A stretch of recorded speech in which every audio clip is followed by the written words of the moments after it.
Les matinales de KPMG. À l'approche de la fin de l'année, les matinales de KPMG consacrent une édition spéciale aux aspects comptables des clôtures 2024.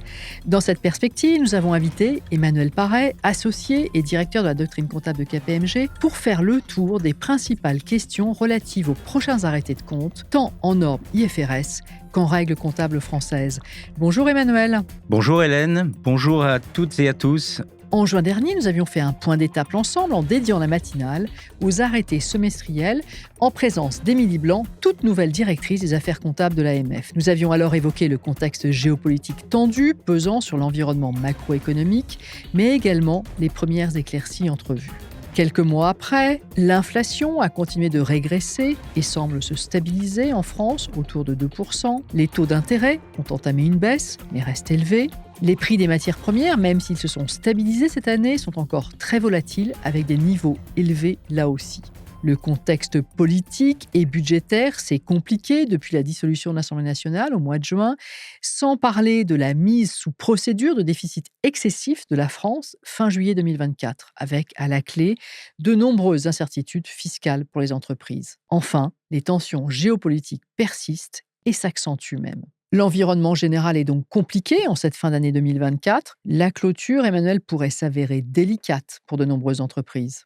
Oui Hélène, de nombreuses entreprises restent affectées par le contexte macroéconomique difficile et par les événements géopolitiques que vous avez rappelés, que ce soit directement ou indirectement. D'ailleurs, le niveau des défaillances d'entreprises est en forte augmentation si on le compare avec celui de la période d'avant-crise. L'établissement des comptes annuels peut à ce titre rester délicat, que ce soit en termes d'évaluation de certains actifs ou passifs, ou bien de prévision de cash flow notamment. Comme toujours, dans un tel contexte, les entreprises devront redoubler de pédagogie et de transparence pour présenter leurs résultats et leur situation financière. En particulier, soigner leur communication et la transparence concernant les tests de dépréciation, les informations sur la liquidité et aussi, dans certains cas, la continuité d'exploitation. Et bien sûr, les informations sur la prise en compte des enjeux climatiques et la cohérence entre les états financiers et les informations extra-financières sont particulièrement attendues cette année avec la première publication du rapport de durabilité pour les sociétés concernées. Oui, et nous allons y revenir à ce rapport de durabilité. Emmanuel, vous aviez évoqué sur ces ondes en juin dernier le cas de l'Égypte à suivre en termes d'hyperinflation. Et il est toujours à suivre avec une forte probabilité de rejoindre la liste des pays en hyperinflation pour la clôture annuelle, auquel il faudra adjoindre le Laos et le Malawi. Le Nigeria est également à surveiller pour la clôture. La publication des statistiques du FMI sont attendues dans les prochains jours pour se prononcer définitivement. Alors, si on s'intéresse maintenant au référentiel IFRS applicable, comme nous l'avions évoqué en juin 2024 sur ces ondes, il n'y a pas de bouleversement majeur dans les textes pour les clôtures 2024, mais toutefois des amendements sont à signaler qui sont applicables aux exercices ouverts à compter du 1er janvier 2024. Oui, tout d'abord, des amendements à IAS 1 sur le classement courant, non courant des dettes qui ont apporté certaines clarifications et qui peuvent induire des changements et de nouvelles informations en annexe. Au plan des principes, la notion de droit inconditionnel à différer le remboursement de la dette a été supprimée. Pour classer un passif en non courant, il faut disposer à la clôture d'un droit ayant une véritable substance et permettant de différer le remboursement pour au moins 12 mois après la date de clôture. De plus, seuls les covenants auxquels la société doit se conformer à la date de clôture ou antérieurement peuvent affecter le classement courant-non courant de la clôture concernée. Ainsi, le classement au bilan ne sera pas affecté par des covenants portant sur une période postérieure à la clôture. Mais les sociétés devront fournir davantage d'informations sur l'horizon de règlement anticipé, notamment si elles s'attendent à ce que de tels covenants les conduisent à un remboursement à moins de 12 mois. Autre source potentielle de changement, les dettes convertibles en actions propres. En effet, des amendements clarifient la situation des options de conversion qui, si elles sont comptabilisées en tant que capitaux propres en application d'IAS 32, ne doivent pas être prises en compte pour apprécier le classement courant-non courant de la composante dette. Dans le cas contraire d'un classement dérivé, ayez en tête que cela pourra conduire à un classement courant si les options donnent la possibilité d'une conversion de l'emprunt en action à moins d'un an. En résumé, Hélène, avec ces amendements d'IAS 1, on s'attendra à disposer de davantage d'informations en annexe, mais aussi, dans certains cas, à des reclassements courants-non courants. Reçu 5 sur 5. Il y a également les amendements à IAS 7 et à IFRS 7 sur les accords de financement des fournisseurs, communément appelés contrats d'affacturage inversé ou en anglais reverse factoring. Ces amendements, Emmanuel, répondent à la demande des investisseurs qui prônent davantage de transparence et d'information sur les contrats mis en place. Tout à fait, Hélène. Les entreprises vont en général devoir fournir des informations supplémentaires en annexe par rapport à la pratique actuelle. Elles vont devoir éclairer le lecteur des états financiers sur l'impact de ces accords sur les passifs et les flux de trésorerie de l'entité, et notamment indiquer les caractéristiques de ces contrats, leurs termes et conditions, les montants concernés au bilan à l'ouverture et à la clôture, et les lignes des états financiers concernés, ainsi que la valeur comptable des dettes qui ont déjà fait l'objet d'un règlement par le facteur ou l'établissement financier, mais que l'entité n'a pas encore réglé. De même, fournir les fourchettes de délai de paiement des dettes fournisseurs soumises à ces accords de financement en comparaison de ceux applicables à des passifs comparables qui n'y sont pas soumises et, le cas échéant, fournir des explications. Ou encore les effets non cash des changements intervenus au bilan, comme par exemple en cas de regroupement d'entreprises. Certaines de ces informations pourraient ne pas être toujours faciles à collecter en pratique, et si ce n'est pas déjà fait, en cas d'enjeu significatif, il faudrait ne pas tarder à définir et mettre en place les processus qui permettront de récupérer les informations nécessaires aux états financiers pour la clôture. Donc, je retiens qu'il y a une collecte d'informations à effectuer, en partie auprès de tiers, dont la mise en œuvre doit être anticipée par les entreprises. D'autres textes à signaler, à mentionner à nos auditeurs, Emmanuel? Il est également important d'avoir en tête les amendements à IFRS 16 sur les cessions bail à loyer variable, en particulier si vous avez déjà réalisé ou si vous envisagez de réaliser ce type de transaction. En effet, le vendeur-preneur devra dorénavant inclure les loyers variables estimés dans la dette de loyer. Ceci crée une exception aux principes généraux d'IFRS 16, puisqu'en dehors du cas de la cession bail que je viens d'exposer, les loyers variables basés sur les ventes ou l'utilisation ne sont pas pris en compte dans l'estimation de la dette de loyer. Alors, continuons de nous intéresser aux changements normatifs. Est-ce que des décisions importantes du comité d'interprétation des IFRS sont à signaler, à mentionner à nos auditeurs? Alors rappelons tout d'abord l'existence de la décision définitive de mars dernier sur les conséquences comptables des engagements liés aux enjeux climatiques et plus particulièrement les engagements volontaires net zéro en matière de constitution ou non de provision que nous aborderons un peu plus tard. Ensuite, soulignons la décision définitive relative à la norme IFRS 8 sur les secteurs opérationnels qui vise à clarifier les informations à fournir pour chaque secteur opérationnel. En particulier, l'IFRIC précise que les montants des informations requises par le paragraphe 23 de IFRS 8 et relatives aux résultats doivent être fournis pour chaque secteur s'ils sont communiqués régulièrement au principal décideur opérationnel, le fameux PDO, de manière séparée ou s'ils sont simplement inclus dans une mesure de résultat sectoriel revus par le PDO, même s'ils ne sont pas eux-mêmes revus de manière séparée, ce qui est une précision importante.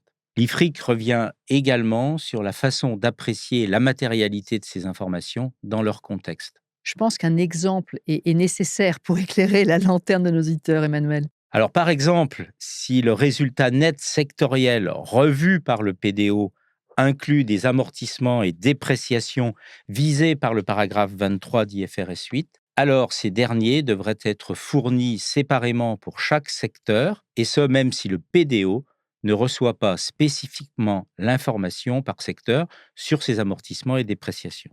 Cela pourrait donc conduire à un enrichissement de l'information sectorielle dans certaines entreprises. Mais rien n'est automatique et les groupes devront apprécier au cas par cas en fonction de la matérialité qui doit s'apprécier à la fois de façon quantitative et qualitative si leur information sectorielle doit être enrichie. À ce titre, je renvoie aussi nos auditeurs aux Illustrative Financial Statements de KPMG qui illustrent notamment en note 6b certaines situations. Enfin, au plan de la mise en œuvre, un bon point de départ pourrait être de s'assurer, par exemple, de la cohérence de l'information sectorielle avec les autres supports de communication financière commentant la performance des secteurs et qui pourraient détailler des éléments matériels de produits ou de charges qui devraient en conséquence figurer également dans la note information sectorielle des comptes. Si on se projette maintenant un peu au-delà de ces principales évolutions 2024 du référentiel IFRS, quels sont les autres textes à signaler? Alors à cette question, au mois de juin, lors de notre dernier entretien, vous aviez évoqué, Emmanuel, la nouvelle norme IFRS 18 sur la présentation des états financiers. À ce propos, d'ailleurs, nous invitons nos auditeurs à écouter ou réécouter la matinale de KPMG diffusée le 1er octobre dernier pour un dossier dédié à cette nouvelle norme.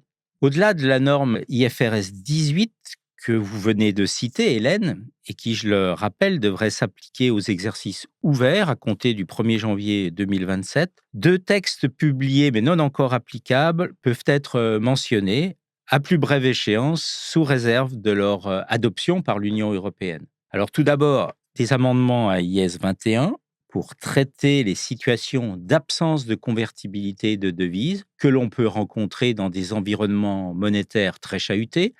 Ces amendements, applicables au 1er janvier 2025, clarifient quand un taux de change spot doit être estimé, comment faire cette estimation et quelles informations fournir en annexe. Ensuite, je citerai des amendements à IFRS 9 et IFRS 7 sur la classification et l'évaluation des instruments financiers. Ces textes ne seront certes applicables qu'à compter du 1er janvier 2026, mais retenez qu'ils contiennent notamment des amendements relatifs au paiement électronique faisant suite à la saisine de l'IASB par l'IFRIC, susceptibles de remettre en cause des pratiques en vigueur chez certains, notamment dans le secteur du retail, ainsi que des informations complémentaires à fournir au titre des actifs et passifs financiers avec des clauses contingentes. Sur ces deux sujets, des analyses détaillées et ou des collectes d'informations pourraient être nécessaires et mériteraient d'être anticipées par les entreprises les plus impactées. Maintenant, intéressons-nous aux principaux projets en cours à l'IASB. Alors, le principal projet, c'est le projet Goodwill et les tests de dépréciation que nous avons déjà eu l'occasion d'évoquer sur ces ondes, Emmanuel. Oui, pour rappel, ce projet a le double objectif d'améliorer l'information publiée en annexe sur les acquisitions d'entreprises, tout en simplifiant la réalisation des tests de dépréciation. L'IASB a publié un exposé sondage en mars dernier, et en l'état actuel des propositions, les changements les plus impactants sont ceux relatifs à IFRS 3, avec de nouvelles informations à fournir en annexe. Les lettres de commentaires étaient attendues pour le 15 juillet et nous savons qu'elles ont été nombreuses et plutôt assez critiques sur ce projet. L'IASB devrait donc redélibérer sur cette base. En tout cas, c'est un projet à suivre, car porteur de modifications potentiellement impactantes pour les entreprises. J'attire aussi l'attention de nos auditeurs sur plusieurs autres projets en cours qui ont des liens avec les enjeux climatiques. Oui, les enjeux climatiques, un sujet sur lequel nous allons revenir dans un instant. Mais avant cela, disons quelques mots sur un autre point d'attention habituel pour les comptes annuels, à savoir la fiscalité. Dans le contexte politique actuel, les mesures budgétaires du projet de loi de finances pour 2025 sont très attendues et elles feront l'objet d'un décryptage par Marie-Pierre Haut, la directrice de la doctrine fiscale de KPMG Avocats, dans une toute prochaine édition des fiscales de KPMG qui sera diffusée le 22 octobre prochain. Mais pour l'heure, Emmanuel, évoquons certaines conséquences comptables d'un autre sujet fiscal qu'est la réglementation pilier 2, applicable pour la première fois lors de la clôture 2024. Ce pilier 2 est encore appelé réforme de l'impôt minimum mondial. Oui, rappelons dans un premier temps que seul l'impôt courant est impacté puisqu'il n'y a pas à comptabiliser d'impôt différé au titre de la top-up tax, étant donné l'application des amendements de l'IASB de 2023. Les groupes pour lesquels le sujet serait significatif devront en revanche indiquer en annexe l'application de l'exemption temporaire obligatoire de comptabilisation des impôts différés et le montant de l'impôt courant lié à pilier 2. Nous vous invitons à être vigilants car cette réglementation peut avoir d'autres impacts sur les états financiers, comme par exemple concernant les modalités de prise en compte de la top-up tax lors de la réalisation des tests de dépréciation avec les points d'attention suivants. Le rattachement à l'UGT approprié lorsque l'entité déclenchant la top-up tax et celle la payant ne sont pas dans la même UGT. Le rattachement à l'entité appropriée pour le calcul de la juste valeur, car devant tenir compte du point de vue d'un participant de marché. Poursuivons cet entretien avec la question des enjeux climatiques. Alors, tout d'abord, revenons sur la décision de l'IFRIC citée précédemment, que là aussi, Emmanuel, vous aviez évoqué lors de notre matinale du 4 juin dernier. Pouvez-vous rappeler à nos auditeurs, au regard de cette décision, à quel moment une provision, en lien avec des engagements net zéro, doit-elle être comptabilisée ? Les entreprises doivent déjà analyser en détail leur plan d'action visant à atteindre leurs objectifs affichés net zéro ou équivalents et déterminer l'impact éventuel de chacune de ces actions sur les états financiers en application des normes IFRS. Pour déterminer plus spécifiquement s'il est nécessaire de comptabiliser une provision, comme l'IFRIC l'a précisé, les entreprises doivent procéder à un test en 2 étapes. Tout d'abord, déterminer si l'entreprise a une obligation implicite, puis dans l'affirmative, déterminer si les critères de reconnaissance d'une provision sont remplis. Ainsi, il faut bien avoir en tête que même si une obligation implicite peut être caractérisée par l'existence d'une annonce publique, une provision ne doit être comptabilisée que lorsque les autres critères d'IAS 37 sont également satisfaits, et notamment lorsque l'événement passé générant la nécessité de compenser, par exemple les émissions de CO2, est bien intervenu. À ce sujet, signalons que KPMG a publié un web article ainsi qu'un guide présentant cette démarche et aussi des pistes de réflexion pour assurer la cohérence des informations communiquées sur ces engagements net zéro dans les différents supports de communication. Et je rappelle que toutes ces publications sont disponibles sur le site kpmg.com. Mais du point de vue comptable, Emmanuel, quelles sont les évolutions normatives qui se profilent en matière d'enjeux climatiques ? Alors, je pense qu'il faut attirer l'attention de nos auditeurs sur 2 projets en cours qui ont des liens avec les enjeux climatiques. Tout d'abord, l'exposé sondage pour des amendements à IFRS 9 en lien avec le traitement des PPA ou des contrats d'achat d'électricité renouvelable, publié en mai 2024 et pour lequel la période de commentaires s'est terminée le 7 août dernier. Ce projet d'amendement a pour ambition de clarifier les conditions d'éligibilité de l'application de Low News Exemption ou exemption pour usage propre. Et cela quand la production d'énergie dépend de la nature, comme pour l'éolien et le solaire, qui donnent lieu à des reventes d'électricité sur le marché, compte tenu du décalage entre les périodes de production et de consommation. L'objectif de cette exposé sondage est également de pouvoir appliquer beaucoup plus facilement la comptabilité de couverture à un élément dont le volume est variable, ce qui est très difficile avec les dispositions actuelles d'IFRS 9.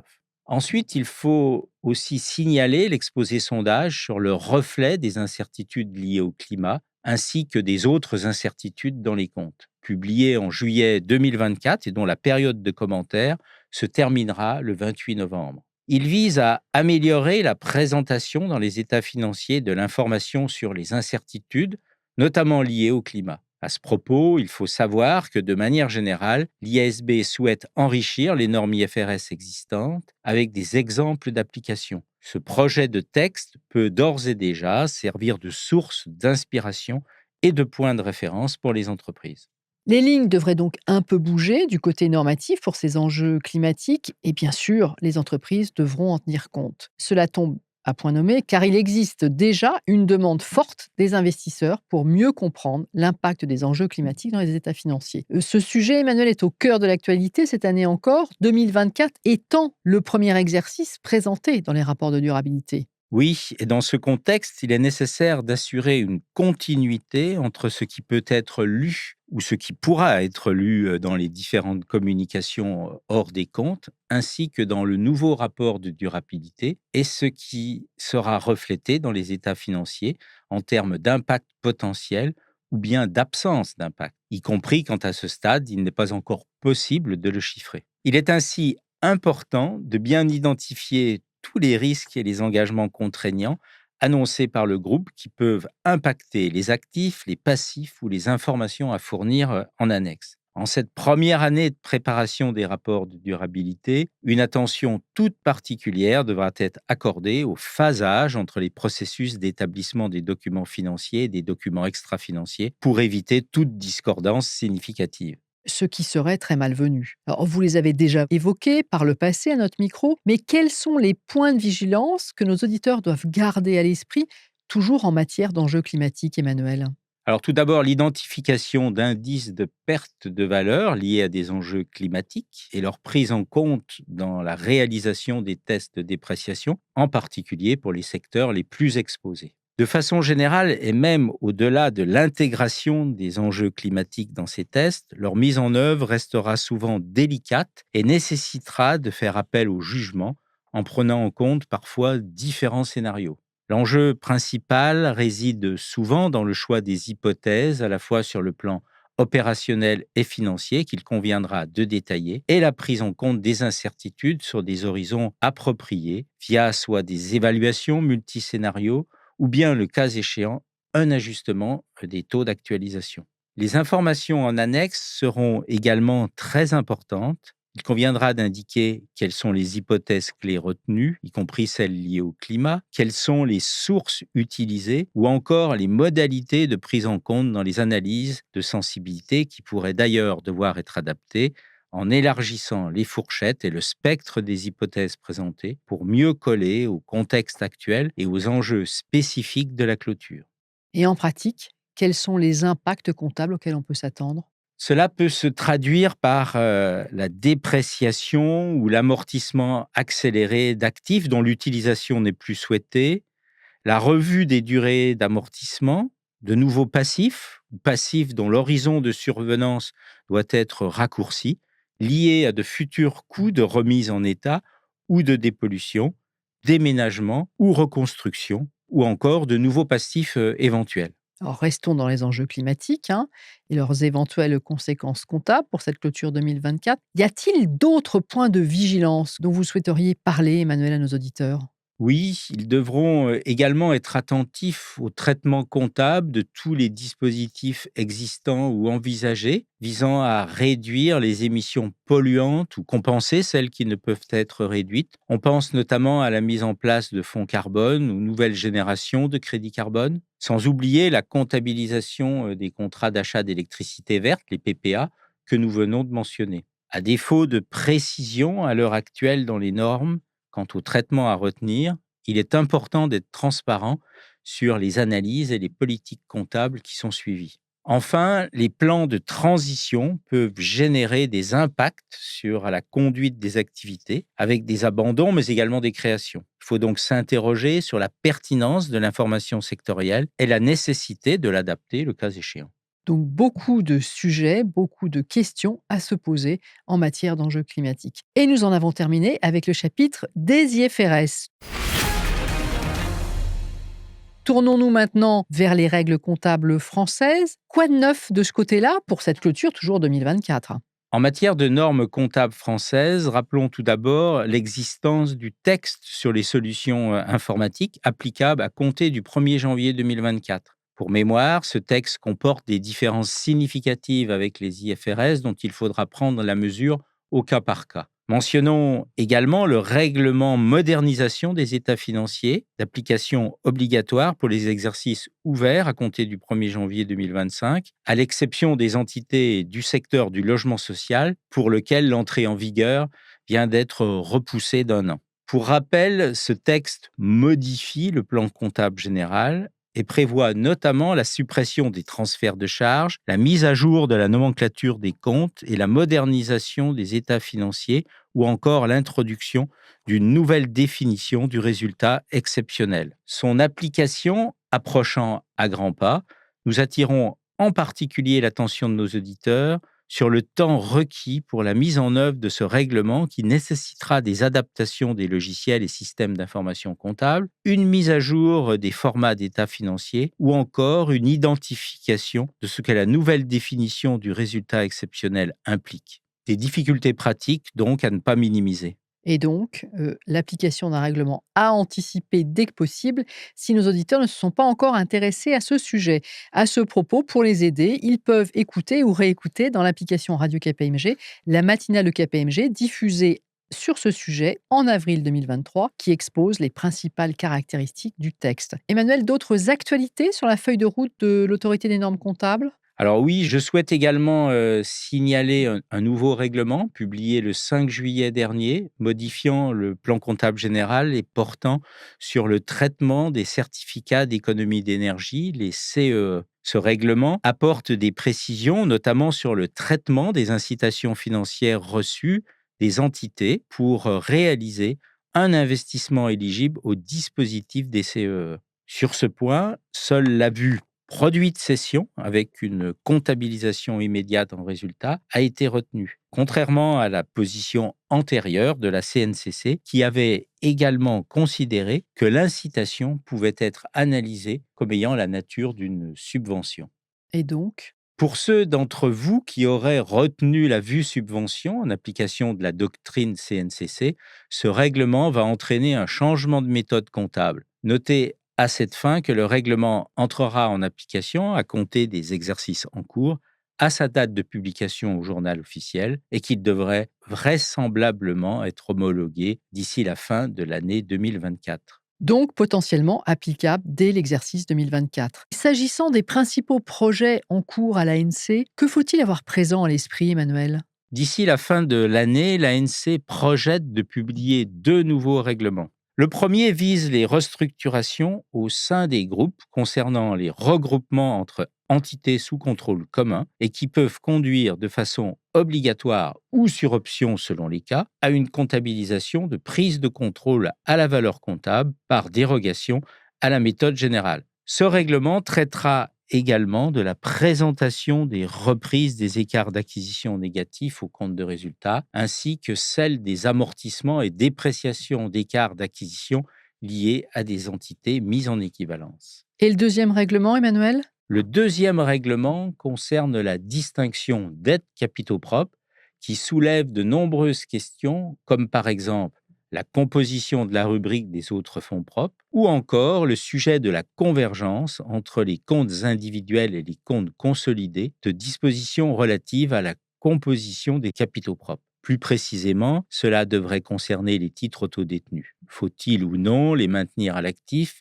comme dans les comptes sociaux, et ne plus les annuler dans les comptes consolidés, ainsi que les emprunts non remboursables qui, sous conditions, peuvent être actuellement classés en capitaux propres dans les comptes consolidés. Ces textes sont attendus pour la fin de l'année 2024 et pour ceux que cela peut intéresser, une application anticipée pourrait être permise. Des sujets à suivre donc. Enfin, Emmanuel, l'ANC a publié fin juin 2024 un projet de règlement soumis à consultation publique.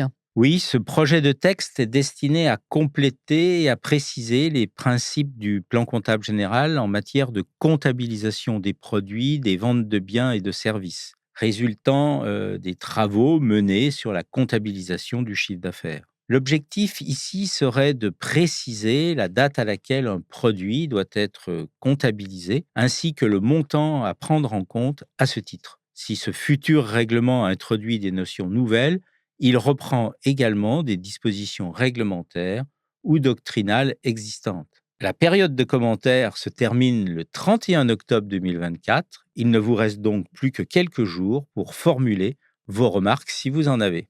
Emmanuel Paré, merci beaucoup pour vos éclairages précieux sur cette actualité comptable qui aideront, j'en suis sûr, les préparateurs d'états financiers à aborder sereinement leurs travaux de clôture. À ce propos, ceux qui souhaitent approfondir les thèmes abordés aujourd'hui et disposer d'éclairages complémentaires sur d'autres sujets, ils peuvent participer à nos traditionnelles conférences Arrêté des comptes et durabilité le 21 novembre pour les sociétés industrielles et commerciales et le 28 novembre pour les banques et assurances.